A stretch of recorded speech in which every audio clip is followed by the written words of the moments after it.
অনেক দিন পর মাহিনের সাথে দেখা করতে গিয়েছিলাম। তো মাহিনের সাথে দেখা হওয়ার পর মনে হলো যে আমরা কোথাও অনেক দিন ঘুরতে যাই না, তো একটু যাওয়া দরকার। তো ও বলল যে চলো যাই। তো সেদিন কোথায় কোথায় গেলাম, কি কি করলাম সেটা নিয়ে থাকবে আজকের ভিডিও। তো চলুন দেরি না করে শুরু করা যাক।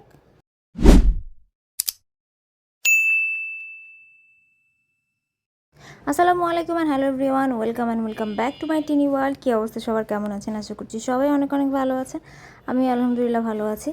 তো ওই দিন বাইরে যাওয়ার প্ল্যান করেছিলাম, যেহেতু অনেক দিন বাইরে যাওয়া হয় না। কিন্তু প্ল্যান তো করেছিলাম ঠিকই, কিন্তু বাইরের রোদ দেখলে তখন মনে হয় যে প্ল্যান ক্যান্সেল করে বাসার মধ্যে বসে থাকি। এই গরমের মধ্যে কোথাও বের হতে ইচ্ছা করে না। কিন্তু প্ল্যান যেহেতু করে ফেলছি, সেহেতু ভাবলাম যে না, যাই। সেজন্য ওই দিন সকাল সকাল রেডি হয়ে নিয়েছিলাম নাস্তা করে। কারণ আমাকে ভার্সিটির বাস ধরতে হবে, ভার্সিটির বাসে করে ভার্সিটি পর্যন্ত যাব, দেন কোথাও যাওয়ার প্ল্যান করব আর কি। তো এই জন্য চশমা পরে নিচ্ছিলাম, কারণ চশমা ছাড়া তো আমি অন্ধ, রাস্তাঘাটে কিছুই দেখবো না। এটা ছাড়া তো আমি একদম চলতেই পারি না। তো যাই হোক, এই যে রেডি হয়ে বের হয়ে পড়লাম। এখন গন্তব্যস্থল ধুলাই পার, কারণ ওখানে আমার বাস স্টেশন। এই বাস ধরার যে কি একটা প্যারা, মানে বলার মতো না।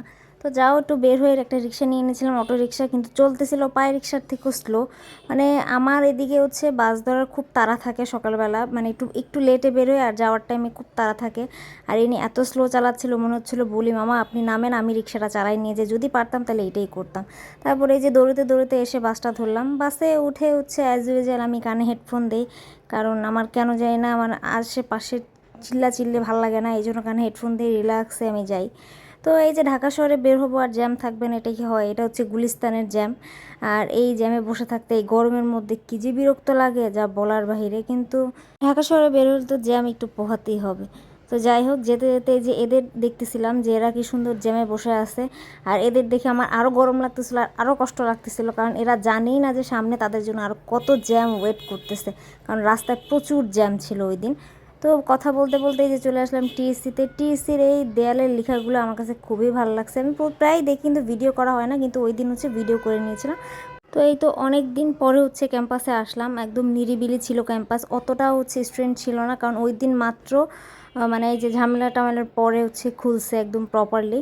তো এরপর চলে গেলাম ডিপার্টমেন্টে গিয়েও দেখলাম পুরো শুনশান, স্টুডেন্ট তেমন একটা নাই, খুবই কম আর কি। তো আমি এরপর চলে গেলাম সেমিনারে বসার জন্য, মাহিনের জন্য ওয়েট করতেছিলাম, কারণ বাইরে বসার থেকে এখানে একটু ফ্যানের বাতাসে বসাটা আমার জন্য মনে হচ্ছিল যে সেফ। এই জন্য আমি সেমিনারে এসে বসে ওকে ফোন করে বসে সেমিনারে আয়। আর সেমিনারে গিয়েও দেখি একদম শুনশান, একদম নিরিবিলি। তো এখানে কিছুক্ষণ বসার পর ম্যাডাম আসলো, ম্যাডামকে নিয়ে তারপর বের হলাম, প্ল্যান করলাম কোথায় যাব। ও বলতেছে যে কোথাও গিয়ে একটু খাওয়া দাওয়া করতে চাচ্ছিল। পরে বললাম যে আচ্ছা ঠিক আছে যাই। আর যেতে যেতে প্ল্যান করছি যে কোথায় যাব। আমাদের জায়গা সীমান্ত সম্ভার, ধানমন্ডি। এখানেই আমরা প্রায় খাওয়া দাওয়ার কোনো চিন্তাভাবনা করলে আমরা দুজন এখানেই আসি, কারণ আমাদের দুজনের স্বভাব একই রকম, যে একটা জায়গায় কোনো কিছু পছন্দ হয়ে গেলে সেই জায়গা থেকে আর নড়ি না। বিশেষ করে খাবারের ক্ষেত্রে তো রিস্ক নেই না, কারণ আমার মনে হয় যে যেখানে একটা খাবার খেয়ে ভালো পেয়েছি, ওখানে গিয়ে খাবো, টাকাটা ওয়েস্ট হবে না। মানে এই দিনও সেম চিন্তা ভাবনা করে ওখানে চলে গিয়েছিলাম।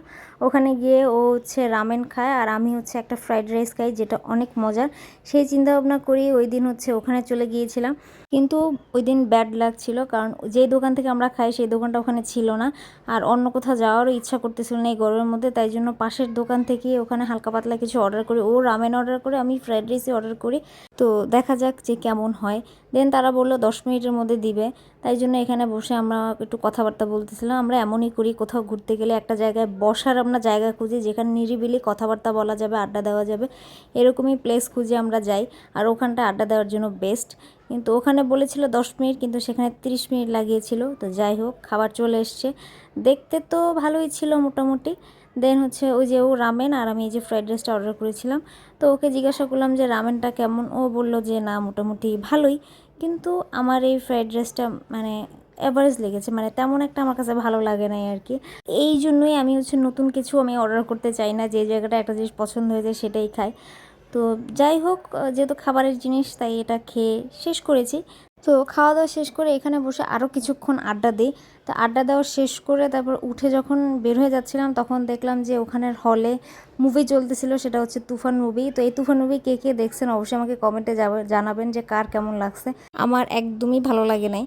আমি হলে গিয়ে দেখিনি, আমি হল প্রিন্ট দেখেছিলাম আগেই বাসায় বসে। তো যাই হোক, যাওয়ার টাইমে হচ্ছে ওর কফি খেতে ইচ্ছা করতেছিল, এই যে কফি নিয়ে নিয়েছিল। দেন কফি নিয়ে হচ্ছে নিচে এসে একটু ড্রেস দেখতেছিলাম। তো এই টাইমে না কোনো ভিডিও করা হয় না, বাট হয়তো ক্যামেরাটা অন করা ছিল, তো এই ভিডিওটা হয়েছিল, তাই জন্য এই ক্লিপটা অ্যাড করে দিলাম। তো ওখানে আর ড্রেস দেখেছিলাম ঠিকই, কিন্তু কোনো কিনা হয় নাই। এরপর বের হয়ে রিক্সা নিয়ে নিয়েছিলাম ক্যাম্পাসে যাব বাস ধরার জন্য। তবে বের হয়ে দেখি আবার সেই রোদ, আবার সেই জ্যাম, কি যে বিরক্তিকর জিনিস। মাঝে মধ্যে বলি যে এই রোদে আমি কোথাও বেরোবো না, হ্যান ত্যান, তারপরেও আমি আবার বের হই, মানে মন চায় আবার ঘুরতে। তো যাই হোক, ক্যাম্পাসে এসে দেখি যে আমার বাস আসতে আরও 40 মিনিট বাকি আছে। এই জন্য রোকে হলে ঢুকে পড়েছিলাম। আমি যেহেতু ঢাকা ইউনিভার্সিটিতে পড়েছি ঠিকই, আমার হল ছিল শামসুন্নাহর হল, কিন্তু আমি হলে থাকি নাই, আমার হলে থাকার কোনো এক্সপিরিয়েন্স নাই। তাই জন্য হচ্ছে মাহিনকে বলছি, ও থাকে রোকে হলে, তো মাহিনকে বলছি যে একদিন এসে ওর হলে থাকবো, মানে অভিজ্ঞতা অর্জন করব যে হলে থাকতে কেমন লাগে। তো এই যে হলে ঢুকতেই হচ্ছে পাশে দেখলাম যে কি সুন্দর ফুল গাছ, নয়নতারার 2টা কালারই আমার খুব পছন্দের, গোলাপি আর সাদা। বিশেষ করে সাদাটা আমার কাছে খুবই ভালো লাগে। তো এটা দেখতেছিলাম।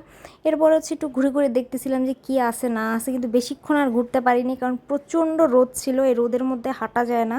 তো ও আমাকে ঘুরিয়ে দেখাইতে চেয়েছিল, তো ওখানে ও দেখাচ্ছিল যে ও কোন জায়গায় থাকে, 5তলায় কোন রুমে থাকে, এটা আমাকে বাইরেতে দেখাচ্ছিল।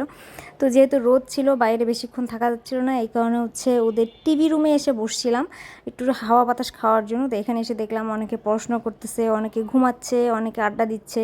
তো আমিও এখানে বসে, যেহেতু আমার বাস আসতে একটু লেট ছিল, এই জন্য আমিও এখানে বসে একটু আড্ডা আড্ডা দিয়ে তারপরে হচ্ছে যখন বাস আসার সময় আসলো, তারপর চলে আসলাম আইএমএলের সামনে। তো এখান থেকে বাসে উঠলাম। তো আমি যখন যাওয়ার টাইমের বাসটাতে উঠি, তখন সারা শরীরের এনার্জি যে কই যায়, মানে সারাদিন ঘুরতে পারবো, বাট যখন লাস্ট বাসটাতে উঠি এনার্জি পুরো লস হয়ে যায়, মানে তখন চিন্তা করি কখন বাসায় যাব। তো এই ছিল ওই দিনের আমার সারাদিনের ঘোরাঘুরির ভিডিও। তো কেমন লাগছে অবশ্যই কিন্তু কমেন্টে জানাবেন, আর যদি ভালো লেগে থাকে অবশ্যই চ্যানেলটা একটু সাবস্ক্রাইব করে দিবেন। তো আজকে ভিডিওটা এই পর্যন্তই, নেক্সট কোনো ভিডিওতে দেখা হয়ে যাবে। ততদিন পর্যন্ত ভালো থাকবেন, সুস্থ থাকবেন, আল্লাহ হাফেজ।